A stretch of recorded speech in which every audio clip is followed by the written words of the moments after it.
Puluhan warga dan turis asing dievakuasi akibat banjir setinggi 1,5 meter yang melanda Pulau Bali. Tidak hanya manusia, petugas juga mengevakuasi 3 ekor anjing.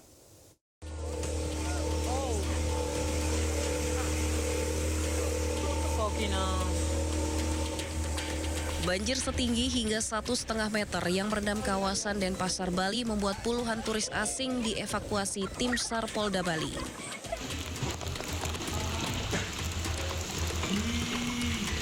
Mereka dievakuasi dari villa dan penginapannya masing-masing, kemudian dibawa ke tempat aman untuk sementara waktu.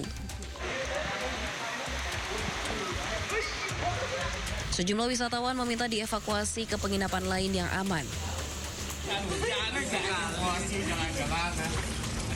Dari puluhan yang dievakuasi terdapat 3 ekor anjing milik turis asal Rusia yang juga dievakuasi dari sebuah penginapan di Jalan Bumi Ayu, Kelurahan Sanur, Denpasar, Bali.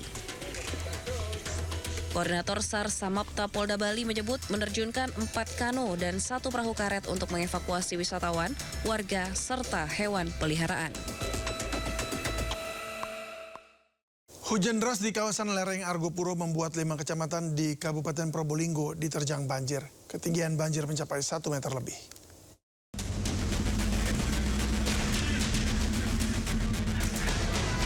Petugas mengevakuasi sejumlah warga saat banjir melanda Desa Mojolegi, Kecamatan Gading, Probolinggo, Jawa Timur. Sejumlah warga berupaya menyelamatkan barang berharga. Banjir yang merendam 5 kecamatan ini terparah di Desa Alas Taga, Kecamatan Besuk, ketinggian air mencapai 1 meter lebih. Tidak hanya merendam permukiman, banjir juga menggenangi akses jalan. Banjir akibat hujan deras di kawasan lereng Argopuro dan mengakibatkan sungai desa setempat meluap. Dari Probolinggo, Jawa Timur, Hana Purwadi, iNews melaporkan. 4 hari hilang, seorang siswi SMP ditemukan tewas terkubur di Sika, Nusa Tenggara Timur. Mengenaskan, sejumlah luka ditemukan di jasad korban yang tergeletak di tepi sungai.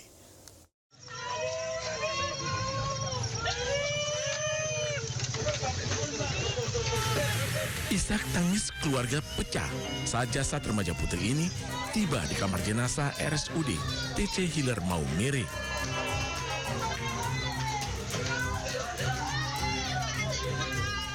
Korban merupakan siswi SMP dikenal periang, hilang sejak hari Jumat, ditemukan tewas mengenaskan tanpa busana, tertutup batu di kawasan Napung Kojalu di area kali yang jauh dari permukiman warga.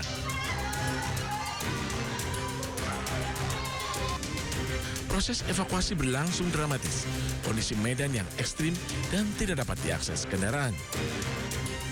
Jasad korban terpaksa dipikul menggunakan sebatang bambu oleh 3 orang warga secara bergantian untuk mencapai mobil pickup. Pihak keluarga menduga korban meninggal karena tindakan kekerasan. Dalam kondisi tanpa berbusana dan badannya tertindih batu, ada di sekitar lubang batu itu, badannya tertindih batu. Para saksi keluarga korban memanggil warga yang lain dan melaporkan ke aparat setempat, kepala desa dan kepada warga yang lain untuk melakukan evakuasi, kemudian melaporkan ke pihak aparat polisi. Saat ini, keluarga berharap polisi bisa menemukan penyebab pasti kematian korban. Dari Sika, Nusa Tenggara Timur, Joni Nura, iNews melaporkan. Kasus penganiayaan yang merenggut nyawa seorang siswi SMP di Kabupaten Sika, Nusa Tenggara Timur sedang didalami pihak kepolisian. Polisi mengamankan 2 orang yang diduga terlibat dalam peristiwa tersebut. Ya, sebelumnya siswa SMP berusia 14 tahun ditemukan meninggal dunia dengan kondisi tubuh penuh luka. Korban ditemukan di pinggir kali yang berjarak 1 km dari rumah korban. Saat ini tim Reskrim Polres Sika telah mengamankan 2 orang pria yang diduga terlibat. Polisi juga melakukan pengembangan kasus untuk mengetahui motif di balik peristiwa ini. Dugaan sementara korban tewas dianiaya. Orang yang kami amankan berarti orang yang mengetahui adalah orang yang pemilik rumah atau kepala keluarga dari rumah yang didatangi oleh korban terakhir kali. Saat ini tim Polres Sika sedang melakukan penyelidikan di lapangan. TR Ibu Tiri Nizam Safei, anak berusia 12 tahun yang meninggal dunia diduga dianiaya di Sukabumi, Jawa Barat, ditetapkan sebagai tersangka. Hasil penyidikan polisi, TR terbukti melakukan penganiayaan kepada Nizam sejak tahun 2023. Penyidik Satreskrim Polres Sukabumi akhirnya menetapkan TR Ibu Tiri Nizam Safei sebagai tersangka. Dari hasil pemeriksaan, TR terbukti melakukan penganiayaan kepada Nizam bahkan sejak tahun 2023 lalu. Korban dijerat pasal tentang perlindungan anak dengan ancaman 15 tahun penjara dan polisi saat ini masih terus mendalami motif penganiayaan yang dilakukan TR. Sukabumi, Satreskrim sudah menetapkan tersangka ya saudari TR yang merupakan ibu tiri ya, terhadap saudari TR sudah kita tetapkan jadi tersangka atas dugaan kekerasan baik fisik ataupun psikis terkait dengan penganiayaan yang diderita oleh korban anak SS. Nah, ini sudah terjadi beberapa tahun yang lalu seperti di tanggal 4 November 2024 itu pernah ada juga laporan. Namun laporan itu sudah kita proses dan ada perdamaian. Dan itu tentunya akan kita dalami lagi, akan kita tindak lanjuti. Dan sebelumnya hasil dari keterangan korban NS pada saat di LP yang 2023 juga mengalami kekerasan.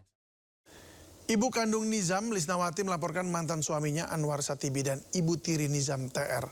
Lisnawati bahkan mengungkap kerap mendapatkan KDRT saat mengandung Nizam.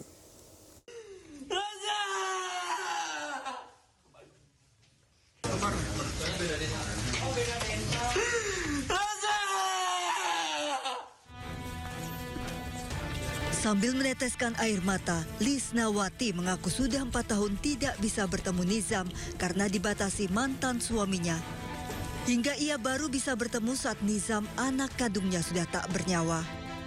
Didampingi tim kuasa hukumnya, Lisnawati, ibu kandung Nizam Safei, melaporkan mantan suaminya Anwar Satibi atas dugaan penelantaran korban. Ia juga mengaku selama menjalani rumah tangga dengan mantan suaminya mendapatkan perlakuan KDRT bahkan selama mengandung Nizam. Sering dipukul, sering dijambak gitu. Termasuk sama almarhum tidak Bu waktu itu? Enggak, kan masih bayi juga. Masih bayi. Waktu dalam kandungan juga, udahlah kamu meninggal sama anak saya, bawa motornya diabrut-abrutin gitu. Kuasa hukum Lisnawati menyebut Lisnawati kerap mendapat tekanan mental hingga trauma. Ya kan seperti apa KDRT-nya yang rambutnya diapain? Dipotong pakai golok. Dipotong pakai golok? Dipotong pakai golok. Iya, rambutnya dipotong pakai golok. Terus yang lain-lainnya lah, kan hal-hal yang lain-lainnya. Artinya bahwa akhirnya klien kami menderita trauma. Tak hanya mantan suaminya Anwar Satibi yang dilaporkan, Lisnawati juga melaporkan TR, ibu tiri korban, atas dugaan pembunuhan berencana. Ahli psikologi forensik Reza Indragiri mengingatkan polisi, jika unsur terpenuhi, jangan segan menerapkan pasal pembunuhan berencana. Ingin mendapatkan harta? Ingin menguasai cinta dari suami? Atau apa? Kalau target insentif, sumber daya, dan resiko dipastikan tersedia di kepala si pelaku, maka sekali lagi, kepolisian jangan ragu-ragu menggunakan pasal pembunuhan berencana terhadap pelaku. Hingga kini polisi belum menetapkan tersangka meski status kasus sudah naik tahap penyidikan. Dari Sukabumi, Jawa Barat, Budi Setiawan, iNews melaporkan. Berkas perkara kasus dugaan penganiayaan anggota Brimob Bribda Mesias Siahaya yang menewaskan seorang siswa di Maluku telah rampung dan dilimpahkan ke Kejari-Tual. Bribda Mesias terancam hukuman 15 tahun penjara. Hal ini disampaikan Kadif Humas Polri Irjen Joni Edison Isir dalam konferensi pers pada pagi tadi. Dalam perkara ini, Bribda Mesias juga telah ditetapkan sebagai tersangka dan terancam mendapat sanksi pidana maksimal 15 tahun penjara serta denda maksimal 3 miliar rupiah. Bribda Mesias sebelumnya juga telah disanksi pemecatan dengan tidak hormat atau PTDH dalam sidang etik yang berlangsung pada Senin hingga Selasa dini hari kemarin. Kadif Humas Polri juga memastikan kasus ini akan menjadi bahan evaluasi internal Polri. Untuk berkas perkara telah selesai dan diserahkan tahap pertama kepada pihak Kejaksaan Negeri Tual tertanggal 24 Februari 2026 memastikan proses bisa berjalan dengan cepat, tepat dan akurat terkait dengan penegakan kode etik dan proses penegakan hukumnya, sidiknya, memastikan pendampingan untuk perawatan kesehatan Ananda NK sehingga bisa kemudian sembuh dan pulih kembali. Dan Bapak Kapolri sudah menegaskan Polri tidak akan segan-segan tegas melakukan penegakan kode etik dan hukum jika ada individu-individu yang kemudian dalam pelaksanaan tugas atau sikap perilaku kemudian menyimpang. Peristiwa penganiayaan seorang siswa di Maluku hingga tewas oleh anggota BRIMOB memantik kemarahan masyarakat. Sejumlah orang mendatangi Polda DIY dan meluapkan kekecewaan mereka atas peristiwa tersebut tadi malam.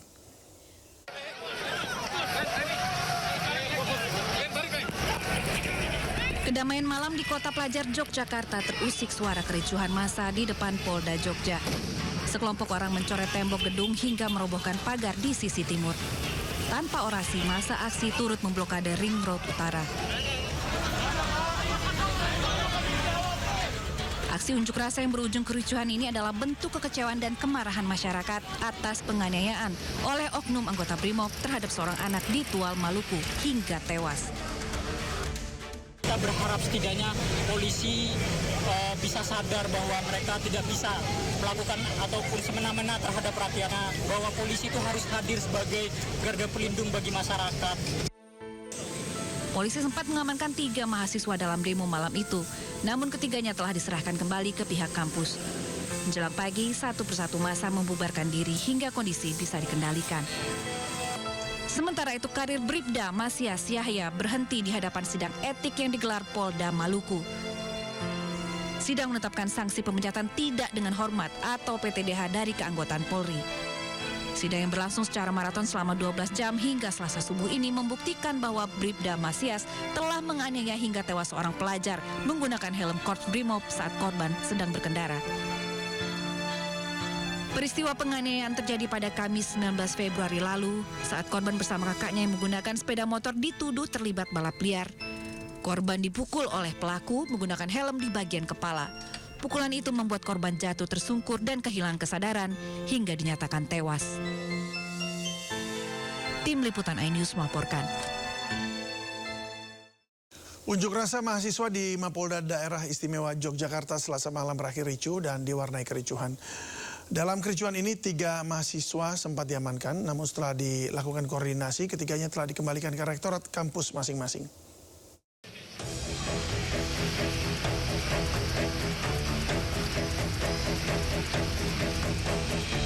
Kericuhan pecah di Mapolda DIY setelah ratusan mahasiswa menyerbu dan melempar dan merusak pagar sisi timur Mapolda pada Selasa malam.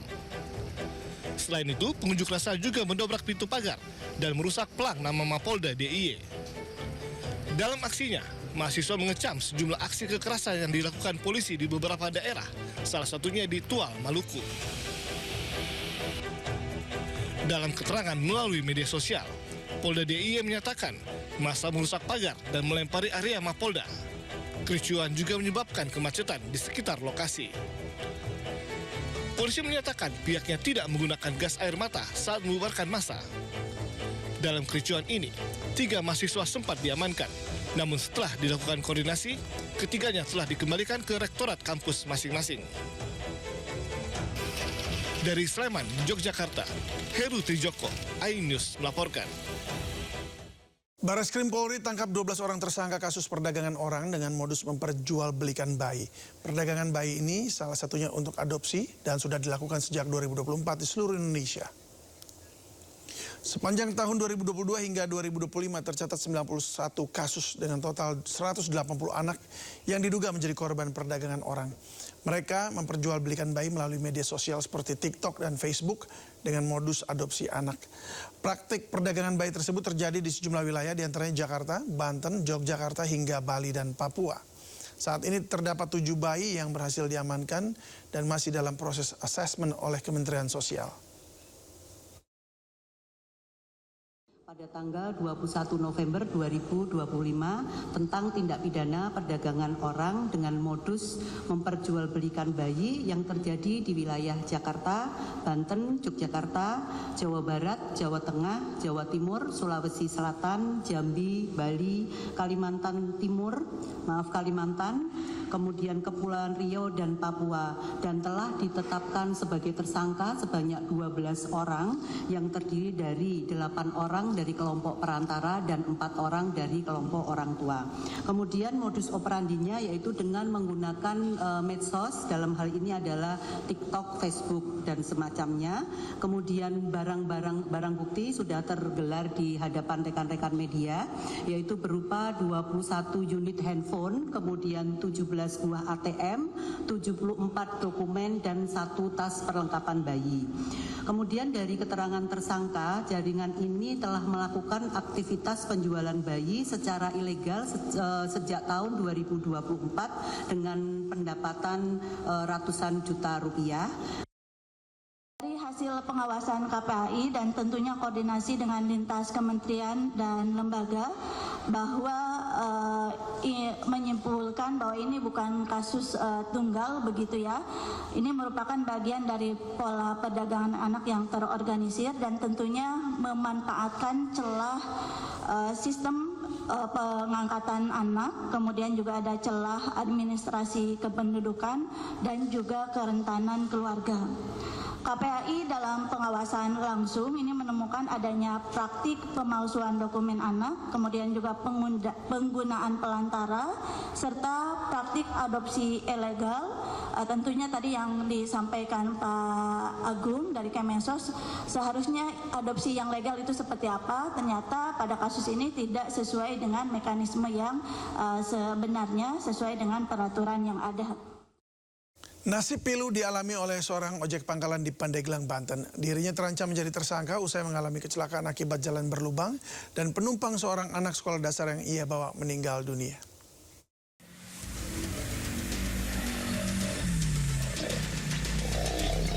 Jalanan berlubang di Kampung Gardu, Tanjak, Pandeglang, Banten ini menyebabkan kecelakaan hingga merenggut nyawa seorang anak siswa sekolah dasar.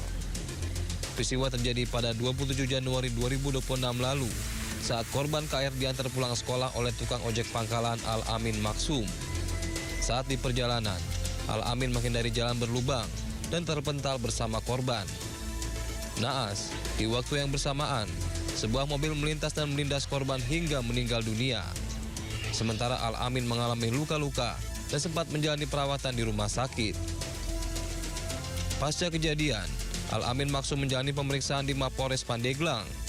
Bukannya mendapat perlindungan sebagai korban, dirinya justru terancam menjadi tersangka. Kepleset, saya jatuh, ada di belakang ada mobil. Berarti posisinya ngindarin lubang itu Pak ya? Iya, menghindari lubang saya.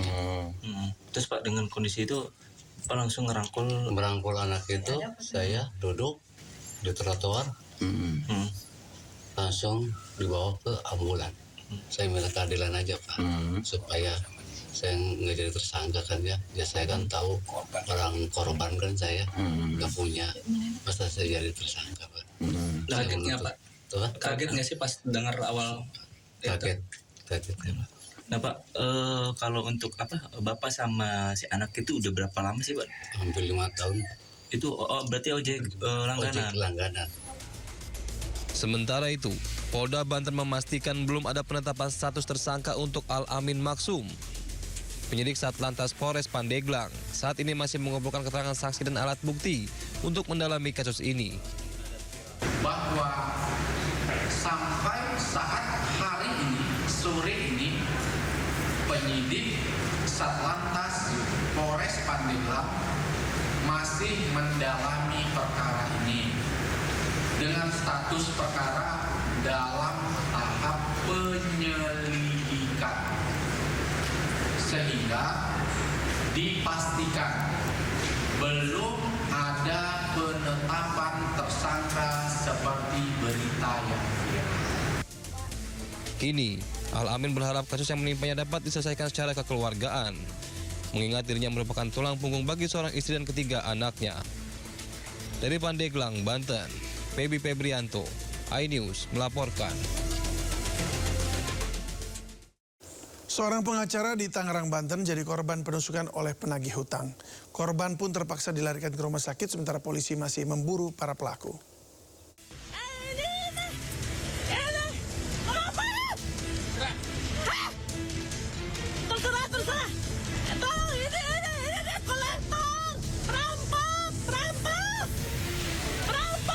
Viral di media sosial saat adu mulut terjadi antara debitur dengan kelompok penagih hutang di Tangerang, Banten. Tak hanya merampas paksa kendaraan, kelompok penagih hutang ini juga menusuk korbannya hingga terpaksa dilarikan ke rumah sakit. Polisi, tolong! Ini suami saya ditusuk! Usai kejadian, istri korban dengan ditemani kuasa hukumnya mendatangi Mapolres Tangerang Selatan guna membuat laporan. Gloriana yang juga istri korban mengatakan jika saat ini suaminya masih menjalani perawatan di rumah sakit akibat luka tusuk yang dideritanya. Saya ngobrol sama siapa, tiba-tiba ya nggak ada 3 orang itu duduk di teras kami. Itu aja. Cekcoknya di depan perumahan? Di teras pelataran rumah. Iya, duduk kok di meja itu, kan ada meja dan kursi. Mereka udah duduk di situ duluan. Ini memang menjadi perhatian kita untuk tetap kita ungkap agar menjadi terang, benderang untuk kasus yang sedang kami tangani. Sementara aksi meresahkan penagih hutang di wilayah hukum Polres Tangerang Selatan memang kerap kali terjadi dan selalu menimbulkan korban jiwa. Aparat penegak hukum pun diminta tegas dalam bertindak. Dari Tangerang, Banten, Nunung Purnomo, iNews melaporkan. Hanya karena mematikan kompor saat majikannya masak, seorang asisten rumah tangga di Kabupaten Bogor, Jawa Barat dianiaya majikannya hingga babak belur. Polisi sudah menangkap pelaku dan telah ditetapkan sebagai tersangka.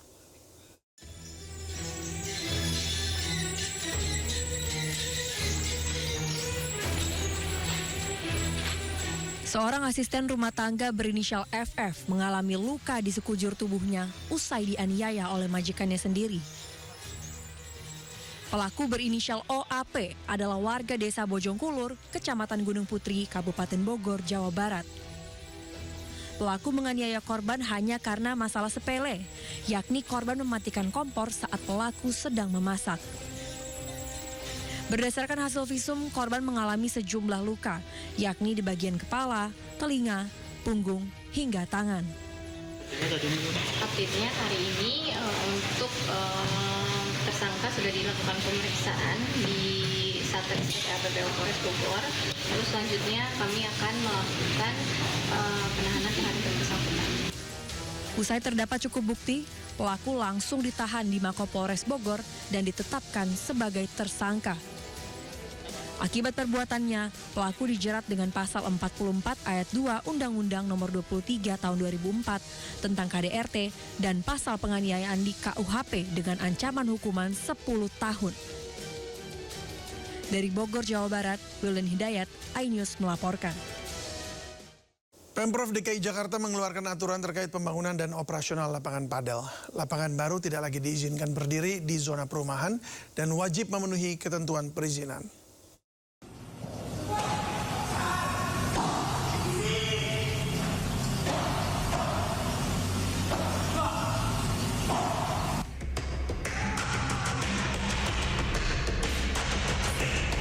Suara aktivitas pemain di lapangan padel yang berada di Jalan Haji Nawi, Kelurahan Gandaria Selatan, Cilandak, Jakarta Selatan, mengganggu warga sekitar.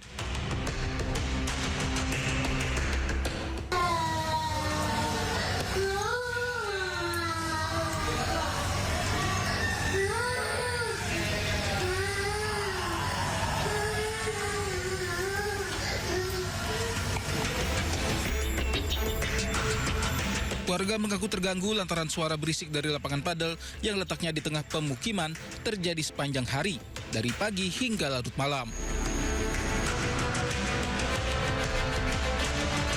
Tak hanya bising suara, bola padel juga beberapa kali mengenai rumah warga.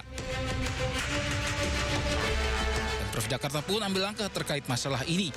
Pemprov menegaskan bahwa perizinan baru untuk pembangunan lapangan padel hanya diperbolehkan di zona komersial, bukan pemukiman. Sementara lapangan padel yang belum memiliki PBG atau persetujuan bangunan gedung akan diberi sanksi.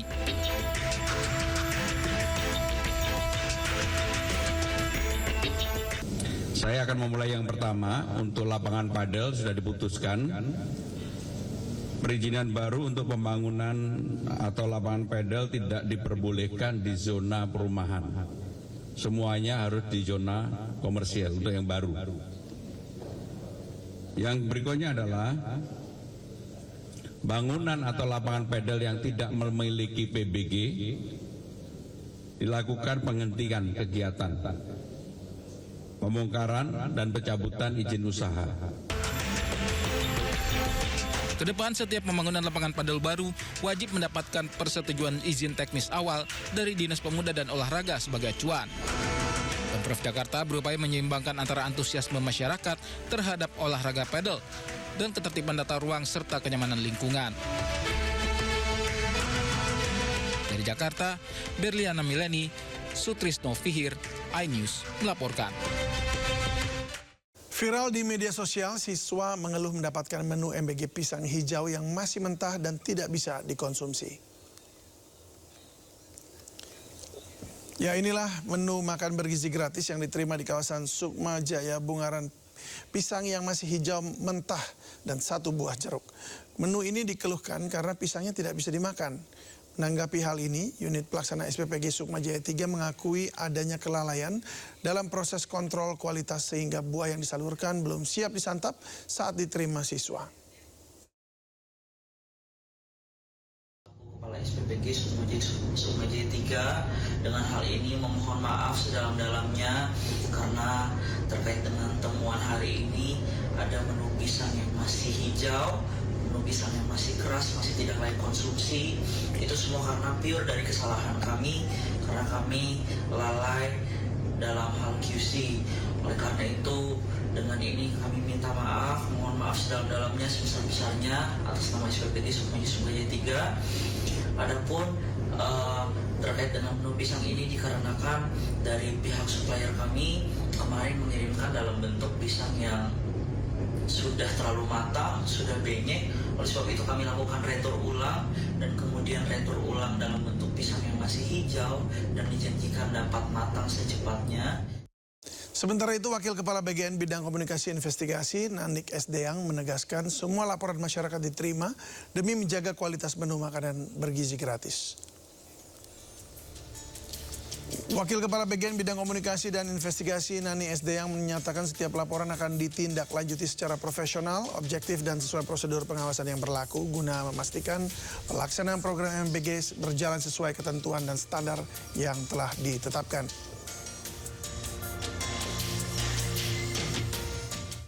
Sementara itu pemirsa, di balik sejumlah keluhan terkait menu MBG yang dianggap kurang maksimal, ternyata beberapa SPPG menghidangkan menu MBG yang memiliki kualitas terbaik. Salah satunya SPPG di Kabasiran 3, Parung Panjang, Jawa Barat. Di sini menu makanan disiapkan dengan higienis dan memiliki kandungan gizi lengkap dengan tampilan yang menarik. Penyajiannya juga memperhatikan kebersihan. Menu favoritnya adalah sate ayam, lontong, acar lengkap dengan jeruk santang.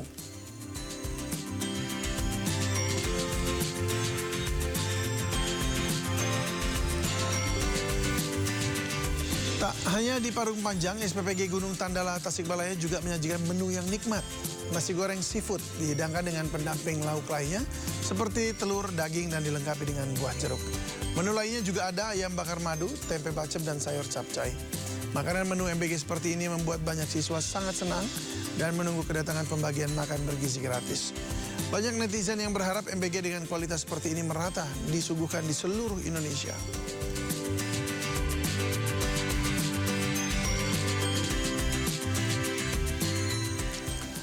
Arya Iwantoro, suami Dwi Sasetyaning Tias, influencer yang membuat heboh dengan konten pamer paspor British citizen anaknya, diwajibkan mengembalikan dana LPDP oleh Menteri Keuangan Purbaya Yudi Sadewa.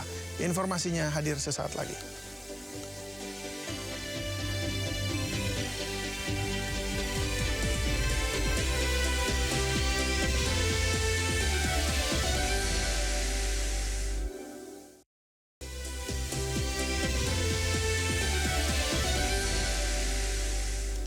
Arya Iwantoro, suami Dwi Sasetyaning Tias, influencer yang membuat heboh dengan konten pamer paspor British citizen anaknya, diwajibkan mengembalikan dana LPDP oleh Menteri Keuangan Purbaya Yudi Sadewa. Arya Iwantoro diduga belum memenuhi kewajiban pengabdian sesuai skema LPDP. Tunggu-tunggu selama 4 bulan ke belakang nyampe juga. Ini paket bukan sembarang paket, isinya adalah sebuah dokumen yang penting banget yang merubah nasib dan masa depan anak-anakku. Kita buka ya. Arya Iwantoro, suami Dwi Sasetyaning Tias, influencer yang membuat heboh dengan konten pamer paspor British citizen anaknya, diwajibkan mengembalikan dana LPDP oleh Menteri Keuangan Purbaya Yudi Sadewa. Arya Iwantoro diduga belum memenuhi kewajiban pengabdian sesuai skema 2N+1, yaitu kembali dan berkontribusi di Indonesia selama 2 kali masa studi ditambah 1 tahun setelah lulus. Arya menempuh studi S2 dan S3 dengan pendanaan LPDP hingga meraih PhD dari Utrecht University pada tahun 2022 lalu dan melanjutkan riset postdoktoral di University of Exeter. Menteri Keuangan Purbaya menyebutkan bahwa pihak LPDP telah berkomunikasi dengan Arya dan ia menyebut bersedia mengembalikan dana beasiswa beserta bunganya. Itu uang dari pajak dan sebagian dari utang yang kita sisihkan untuk memastikan SDM kita tumbuh. Tapi kalau dipakai untuk penghinaan negara, ya kita minta uangnya dengan bunganya kalau gitu. Nanti saya akan blacklist dia. Di seluruh pemerintahan nggak akan bisa masuk. Berdasarkan data LPDP dan informasi tuition fee dari situs resmi Utrecht University, LPDP membiayai Arya Iwantoro bersama keluarga yang tinggal di Inggris, mulai dari biaya kuliah sekitar 900 juta rupiah, penelitian sekitar 150 juta rupiah, asuransi 50 juta rupiah, serta tunjangan biaya hidup dan keluarga sekitar 1,9 miliar rupiah, hingga total 3 miliar rupiah.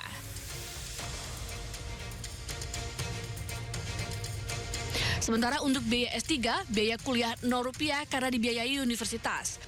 Penelitian sekitar 300 juta rupiah, asuransi 4 tahun sekitar 100 juta rupiah, tunjangan dan biaya hidup sekitar 4,3 miliar rupiah, sehingga total 4,7 miliar rupiah. Jadi total keseluruhan 7,7 miliar rupiah.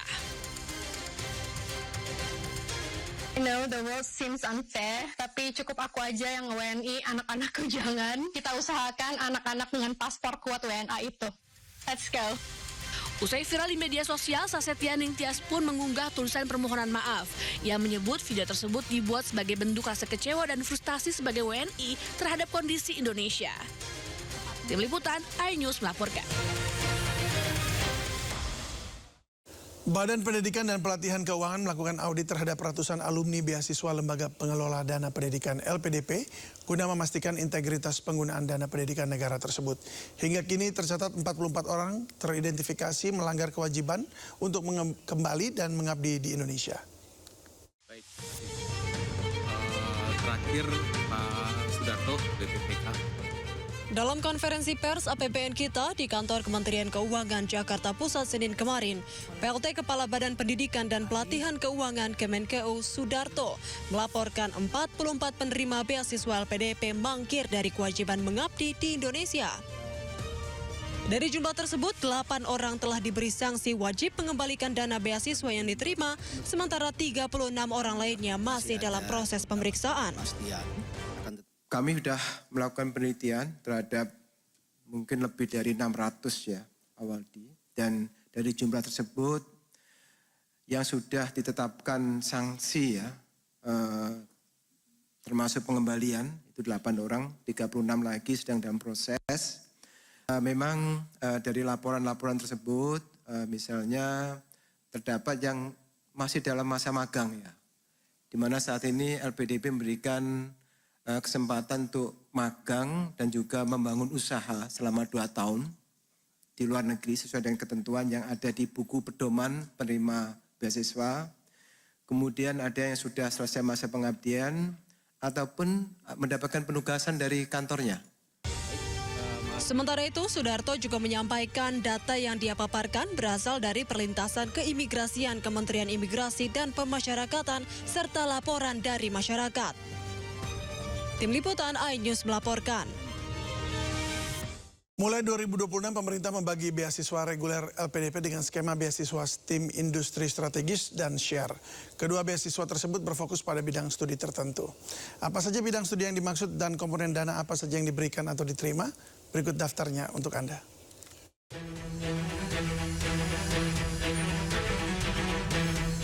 Beasiswa LPDP Share merupakan beasiswa yang menitik beratkan pada bidang sosial, budaya, humaniora, keagamaan, ekonom, pendidikan, serta ilmu sosial lainnya. Sementara beasiswa STEM Industri Strategis berfokus pada bidang kesehatan, ketahanan pangan, digitalisasi, hilirisasi, energi, dan sains. Komponen dana yang diberikan ada dua. Pertama, dana pendidikan yang meliputi uang pendaftaran, uang SPP atau uang kuliah tunggal, tunjangan buku, penelitian tesis atau disertasi, seminar internasional, kemudian publikasi jurnal internasional.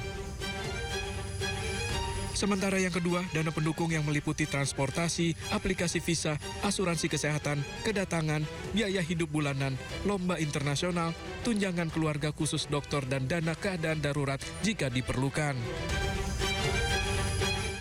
Sementara itu, Yadi Hendriana, staf khusus Menteri Hukum Republik Indonesia, menyampaikan bahwa justru saat ini banyak sekali warga negara asing yang ingin menjadi warga negara Indonesia. Dalam tulisannya di Instagram, Yadi Hendriana menulis salah satu atau saat satu suara berkata, "Cukup, saya yang WNI." Sebuah narasi tentang pelarian dimulai, namun di pintu yang berbeda ada antrian panjang yang justru ingin masuk.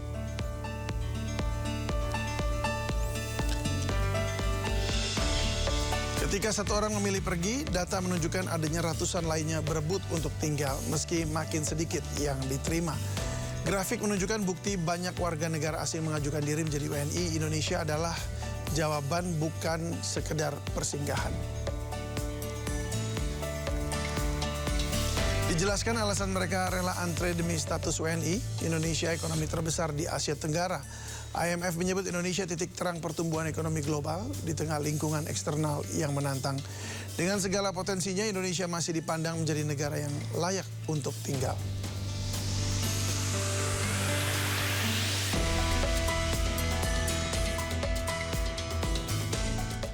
Presiden KSPI Said Iqbal menolak tegas rencana impor 105.000 mobil dari India karena dinilai akan berdampak terhadap nasib buruh di Indonesia. Sementara itu, Menteri Koperasi Ferry Juliantono menyebut rencana ditunda sampai Presiden Prabowo Subianto kembali ke tanah air.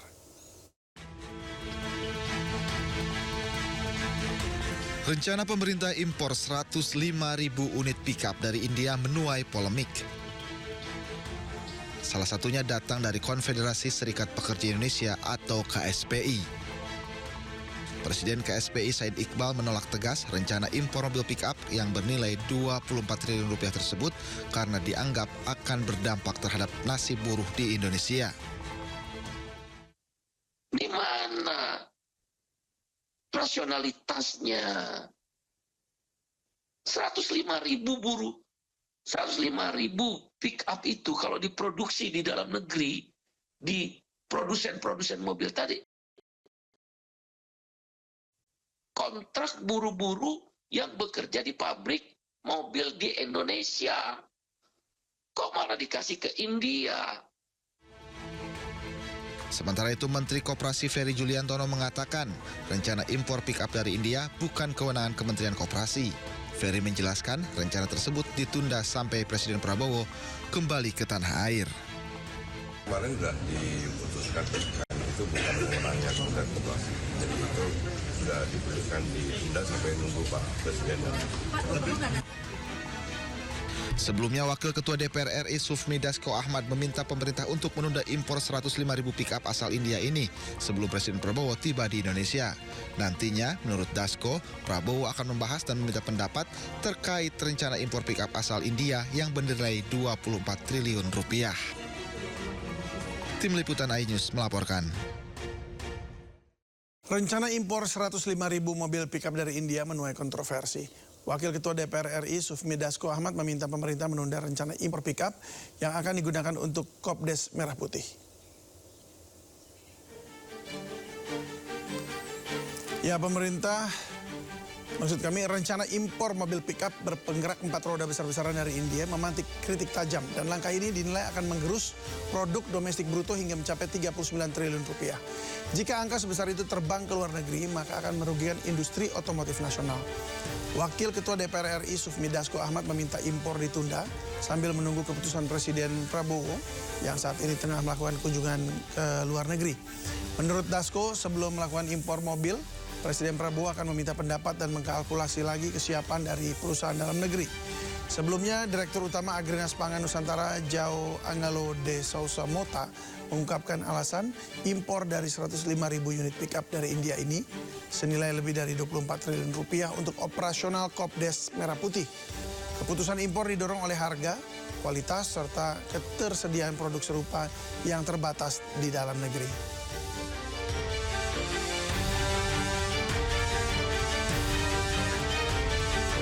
Rencana untuk impor 105.000 mobil pick-up dari India, saya sudah menyampaikan pesan kepada pemerintah untuk rencana tersebut ditunda dulu, mengingat Presiden masih di luar negeri. Tentunya Presiden pada saat pulang akan membahas detail-detail mengenai impor tersebut, dan tentunya juga Presiden akan meminta pendapat dan mengkalkulasi kesiapan dari perusahaan dalam negeri. Nah, sehingga kami sudah menyampaikan pesan untuk ditunda dulu, demikian. Pemirsa, apakah Anda punya tradisi bagi-bagi uang ke sanak saudara saat Lebaran? Jika ya, Anda bisa daftar dan datang ke beberapa lokasi penukaran uang baru Bank Indonesia. Informasi yang akan hadir usai jeda berikut ini.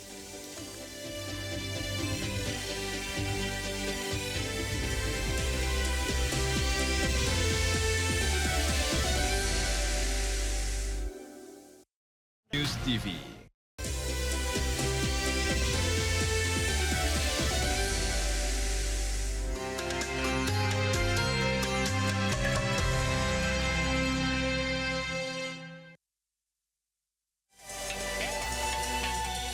Meski harus antre berdesakan saat puasa, ratusan warga antusias menukarkan uang pecahan di mobil kas keliling Bank Indonesia di halaman Masjid Raya Al-Azom, Kota Tangerang, Banten. Meski Lebaran masih 3 pekan lagi, tapi warga sudah berburu uang pecahan untuk dibagikan ke sanak saudara saat silaturahmi Lebaran. Warga bisa menukarkan uang baru pecahan 1.000, 5.000, 10.000, 20.000 hingga 50.000. Penukaran uang dibatasi hingga 2,8 juta rupiah untuk pecahan 20.000 ke bawah dan 5,3 juta rupiah untuk pecahan 50.000. Untuk dapat kuota antrean, warga harus mendaftar online terlebih dahulu di aplikasi Pintar Bank Indonesia. Kuota antrean sebanyak 300 orang per hari. Berapa? Menukar berapa banyak, Bu? 2 juta. Buat apa nanti, Bu? Bagi-bagi anak saya, ponakannya, saudaranya. Buat Lebaran atau gimana? Iya, betul. Pertama gitu. Tadi ngantri berapa lama, Bu? Tadi dari jam 9. 9, 10 datang. Antusiasme warga menukarkan uang baru juga terjadi di Gor Saparua, Kota Bandung, Jawa Barat. Tidak hanya warga Bandung, pengantre datang dari kabupaten sekitar seperti Cimahi dan Bandung Barat. Di lokasi ini, penukaran uang baru dibatasi maksimal 5,3 juta rupiah. Sebelumnya, warga telah mendaftar di aplikasi Bank Indonesia untuk mendapatkan kuota antrean. Tim Liputan iNews melaporkan. Bulan Ramadan menjadi bulan berbagi kepada sesama dan toleransi. Ratusan pengemudi ojek online rela antre berjam-jam sejak dini hari tadi untuk mendapatkan angpau di kawasan Tanah Abang, Jakarta Pusat. Angpau diberikan seorang warga Tionghoa usai melaksanakan ibadah Imlek. Kawasan Jalan Teluk Betung, Tanah Abang, Jakarta Pusat, tiba-tiba dipenuhi ratusan pengemudi ojek online yang sudah antri hingga dini hari tadi. Mereka datang bukan karena adanya kericuhan, namun rela menanti untuk mendapatkan angpau berisi uang Rp50.000. Uang angpau ini dibagikan seorang warga Tionghoa usai pelaksanaan ibadah Imlek. Para pengemudi ojek online pun mengaku jika uang angpau yang mereka terima ini nantinya akan dibelikan untuk makanan sahur. Ada apa sih bang? Tahu waktu bagi uang doang bang. Oh, dapat berapa bang? 50. Gimana bang? Dapatnya senang nggak bang? Bagi angpau. Bagi-bagi angpau. Berapa bang nilainya bang? 50. Emang sering bang bagi-bagi angpau di sini? Baru kali ini. Oh, gimana bang perasaannya dapat angpau nih bang? Senang lah.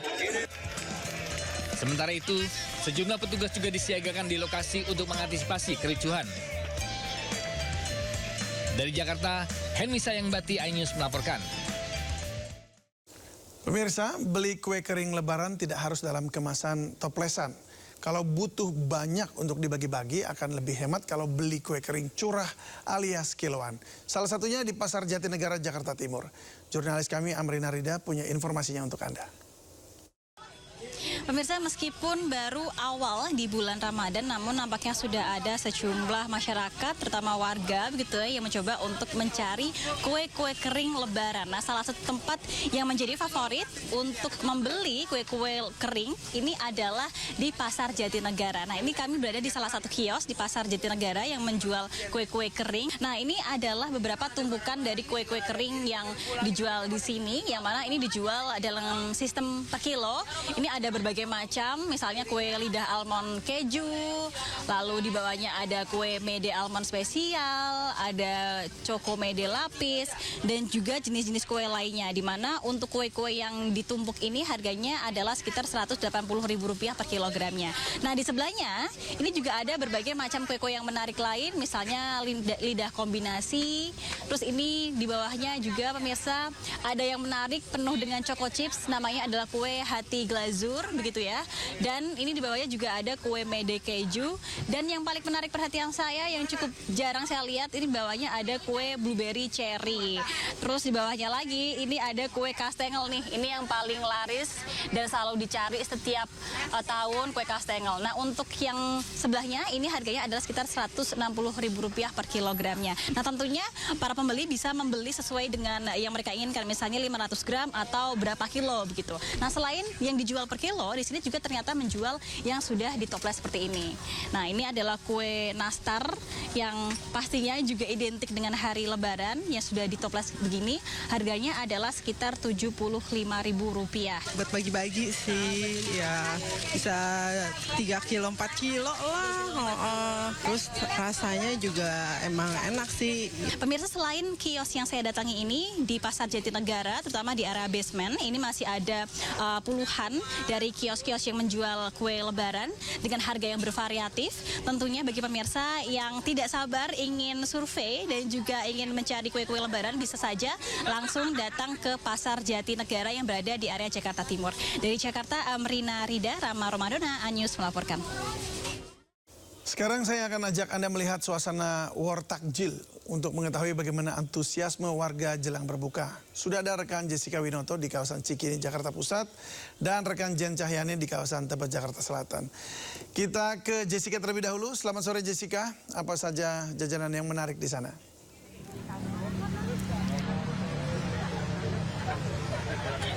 Ya, selamat sore David dan juga pemirsa. Menjelang beberapa jam lagi nih untuk berbuka puasa, yang mana hari ini di waktu Jakarta buka puasa pada pukul 6:18 waktu Indonesia Barat.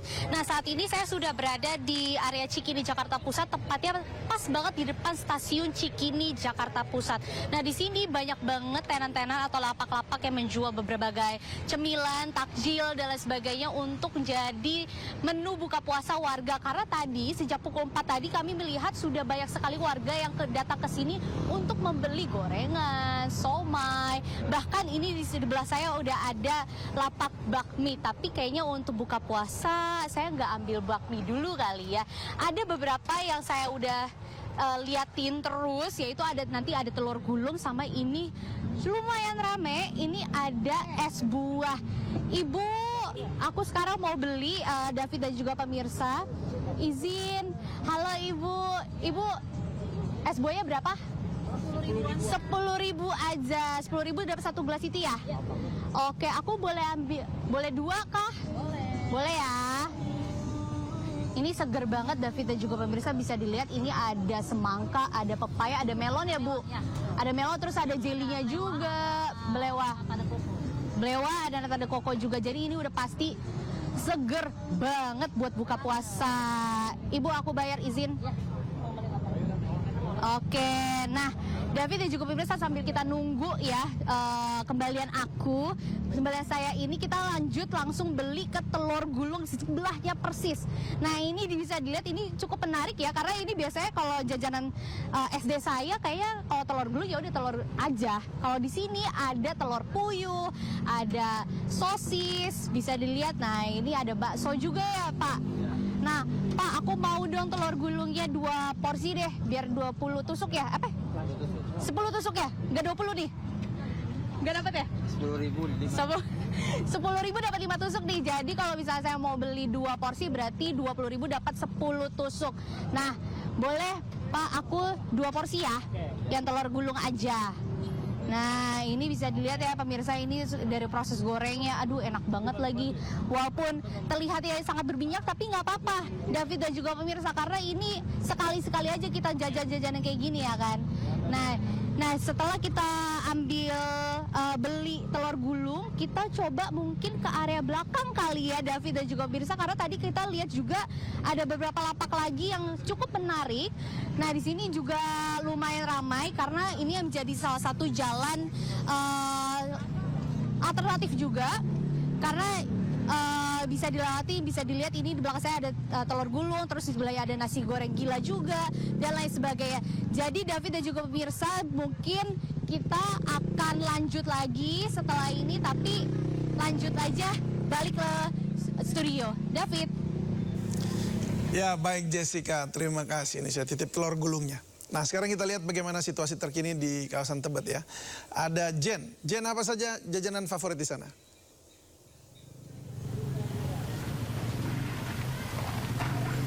Ya, David dan juga pemirsa. Kalau di sini jajanan favoritnya mungkin saya tidak bisa sebutkan karena banyak sekali macamnya. Seperti salah satunya kalau di dekat saya ini ada es. Bermacam-macam es ya, berwarna-warni David dan juga pemirsa. Nah ini tentu saja menjadi favorit juga di kala berburu takjil untuk berbuka puasa. Karena belum afdol kalau belum berbuka puasa menggunakan es. Nah, namun di seberang sana kalau dilihat ini banyak sekali macam-macam takjil yang diburu oleh masyarakat.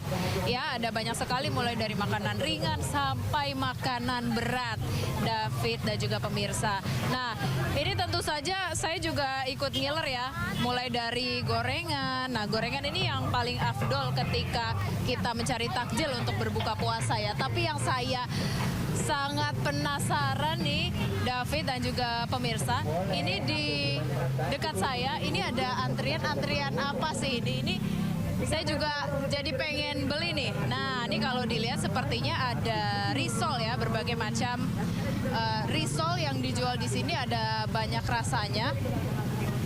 Nah ini antriannya sepertinya sudah sejak sore tadi, sejak buka sudah banyak sekali yang mengantri untuk membeli risol-risol ini dengan berbagai macam warna dan rasa ya. Nah, mungkin saya akan ikut beli dan ngantri di sini, coba ya. Sebentar. Nah ini tempat gorengnya nih David dan juga pemirsa. 15 tadi. Halo Kakak, aku mau beli risolnya Kak. Nah ini kakaknya. Nah, ini sepertinya masih sibuk melayani para pembeli karena ini sangat mengantri sekali ya, David dan juga pemirsa. Kakak, ini risol yang paling favorit apa, Kak? Ada risol coklatnya, kakak mau beli? Risol coklat ya? Risol coklat sama maca. Nah, David, kayaknya saya penasaran sama risol coklatnya. Kalau gitu saya mau beli 3 ya. 3 ya. Nah, ini risol coklat yang sudah digoreng, nanti siap disantap pada saat berbuka puasa. Ada risol coklat. Kalau biasanya risol itu isinya sayuran, kemudian mayones ya. Nah, ini isinya manis, risol coklat. Nah, ini dia yang sudah digoreng, itu sedang disajikan. Saya beli risol coklat untuk nanti saya berbuka puasa. Karena ini sepertinya sesuatu yang baru. Tadi ada rasa matcha juga. David dan pemirsa, ini tidak biasa sehingga ini banyak diburu oleh warga ya yang ingin berburu takjil. Terima kasih Kakak. Nah, saya sudah dapat ini risol coklat. Nah, mungkin setelah ini saya akan berburu lagi menu takjil yang lainnya karena semakin sore dilihat memang semakin ramai karena ini di pinggir jalan dan tidak hanya masyarakat yang ingin berburu takjil saja, banyak juga kendaraan yang ingin lewat sehingga ini menyebabkan sedikit kepadatan di jam-jam yang sangat sibuk seperti ini mendekati jam-jam berbuka puasa. Sementara itu David. Ya, risol coklatnya juga saya titip. Terima kasih Jian Cahyani atas laporannya dari Tebet, Jakarta Selatan. Dan sebelumnya ada Jessica Winoto melaporkan langsung dari Cikini, Jakarta Pusat. Selamat bertugas kembali kawan-kawan. Ya pemirsa, banyak cara yang dilakukan warga jelang waktu berbuka atau ngabuburit. Seperti yang dilakukan komunitas pecinta merpati balap di Sidoarjo, Jawa Timur. Uniknya latihan itu tidak hanya diikuti tim lokal Sidoarjo, namun juga diikuti sejumlah tim dari luar kota Sidoarjo.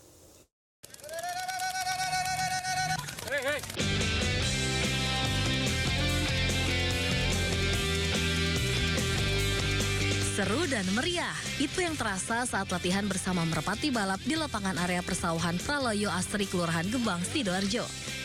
Cuaca cerah dimanfaatkan para pecinta merpati balap untuk bertemu dan saling berbagi pengetahuan serta trik di bulan Ramadan ini. Umumnya merpati jantan yang dilatih adu kecepatan dikelompokkan berdasarkan usia dan pengalaman jam terbang.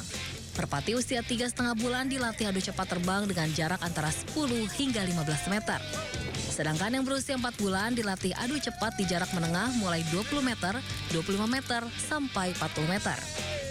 Dan khusus merpati berumur di atas 5 bulan dilatih sprint jarak jauh dari 50 meter, 75 meter, hingga 100 meter.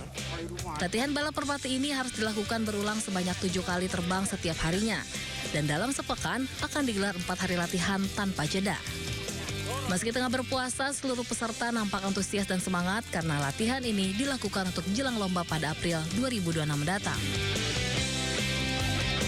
Latihan di merpati balap itu kalau jeda 1 kali aja itu performa burungnya itu berpengaruh. Di bulan Ramadan ini latihannya siang jam 12 sampai nunggu ngabuburit Bapak. Menjelang maghrib itu tergantung itu semua para tim-timnya itu. Usai latihan bersama, para pemilik merpati akan melakukan evaluasi agar menampilkan burung merpati jagoannya bisa dalam kondisi prima saat di pertandingan. Dari Sidoarjo, Jawa Timur, Pramono Putra, iNews melaporkan. Setiap hari saat Ramadan, pengurus komplek makam Sunan Bonang memasak bubur suro untuk dibagikan kepada warga dan peziarah. Takjil gratis ini menggunakan daging sapi serta racikan bumbu kebuli yang kaya rempah.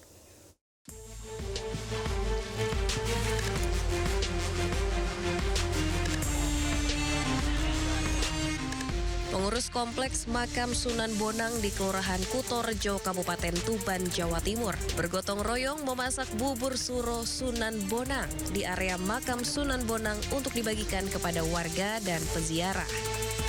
Bubur suro atau yang lebih dikenal dengan sebutan bubur bonang ini dimasak menggunakan 2 wajan besar.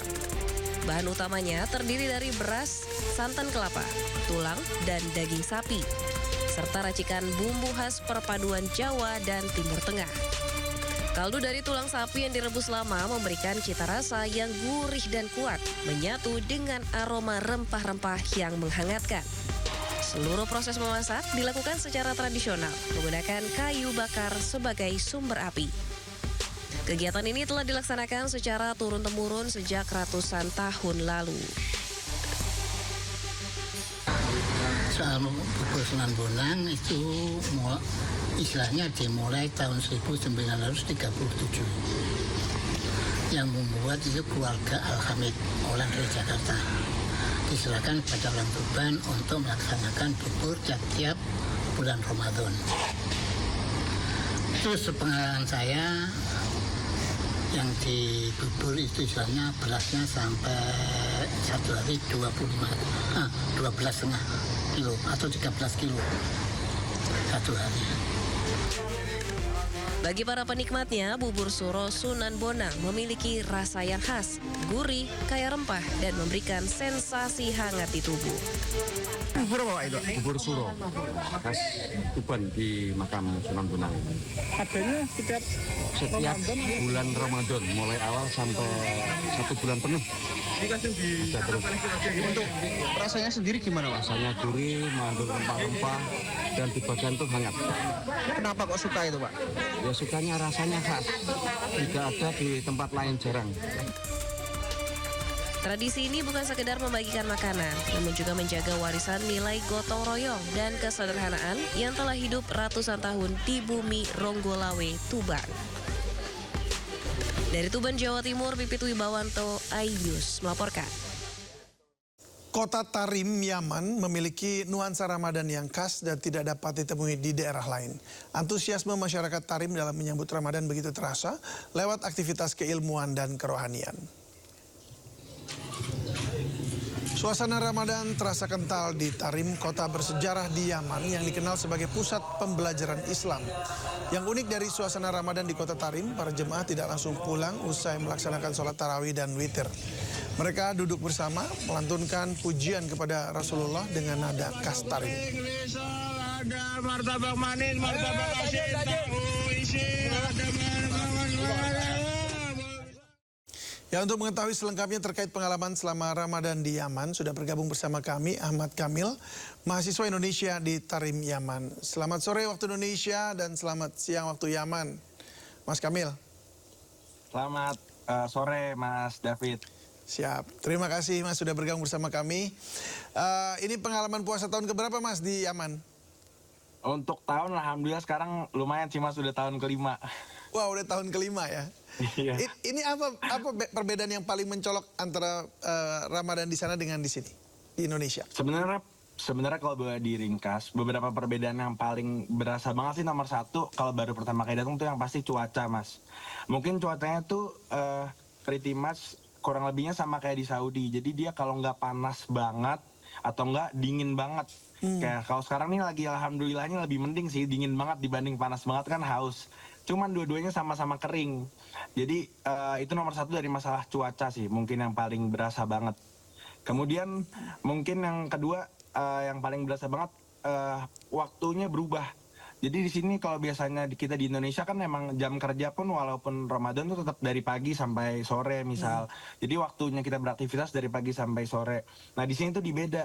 Jadi ketika masuk bulan Ramadan itu dibalik kehidupannya. Jadi mereka dari pagi sampai sore itu malahan kehidupan kayak perdagangan atau perjualan dan lain-lain tuh malah hampir tidak ada.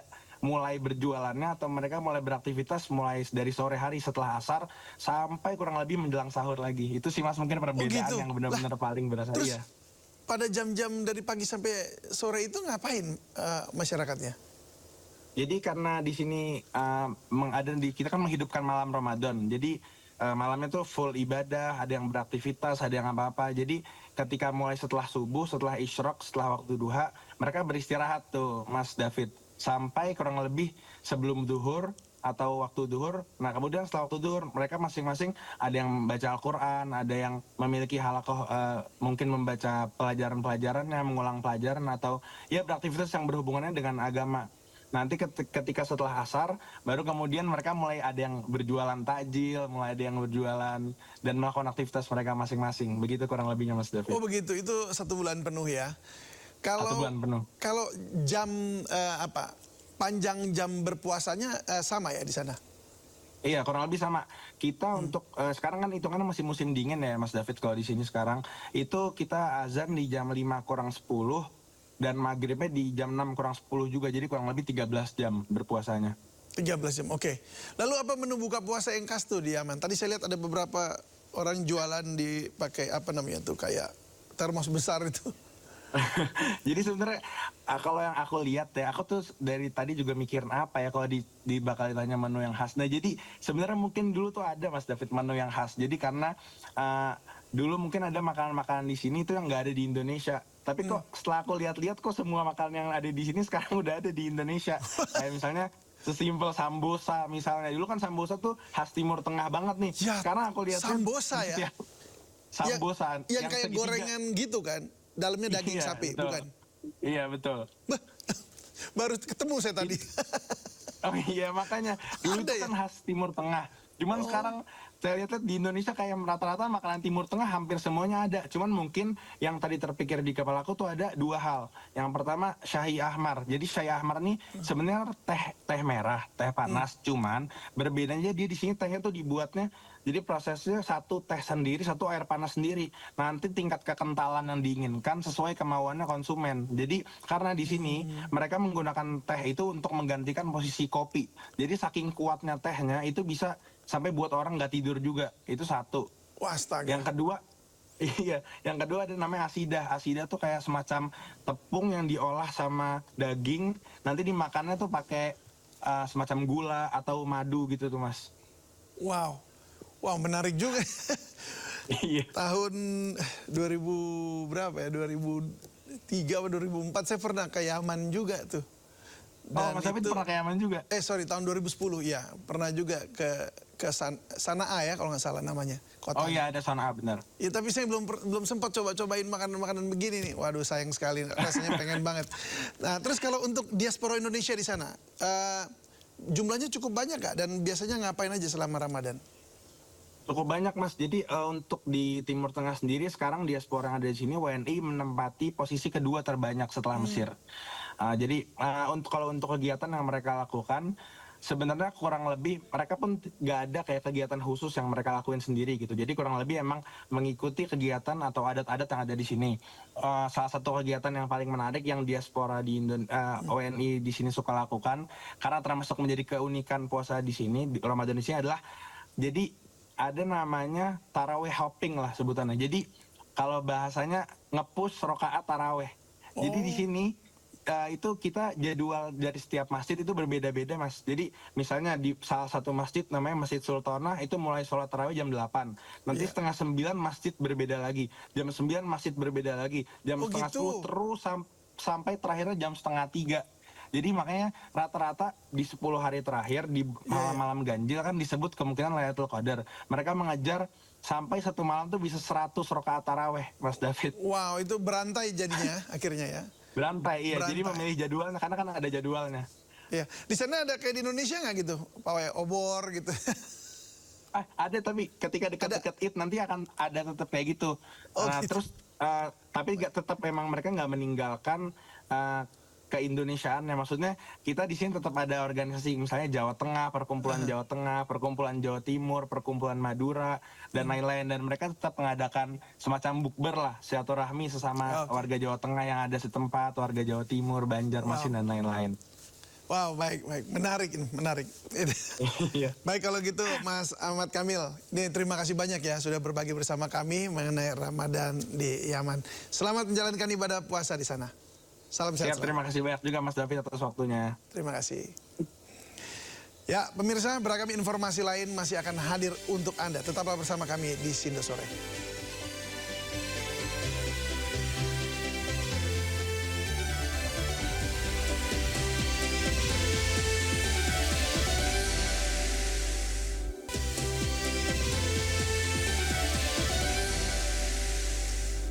Ya, pemirsa, ex-gubernur Sumatera Selatan Alex Nurdin meninggal dunia. Dikonfirmasi juru bicara keluarga Alex Nurdin, Okta Alfarisi, bahwa telah meninggal dunia Bapak Alex Nurdin pada pukul 13.30 WIB di Rumah Sakit Siloam, Jakarta. Alex Nurdin meninggal di usia 75 tahun. Saat ini pihak keluarga mengurus kepulangan jenazah dari Jakarta ke Palembang dan direncanakan dimakamkan di kota Palembang. Kondisi kesehatan Alex Nurdin dikabarkan menurun sejak Jumat lalu dan dilarikan ke Rumah Sakit Siloam Palembang. Namun peralatan medis yang kurang memadai sehingga Gubernur Sumatera Selatan 2 periode itu dirujuk ke RS Siloam Jakarta. Diketahui sebelumnya Alex Nurdin terjerat sejumlah kasus hukum.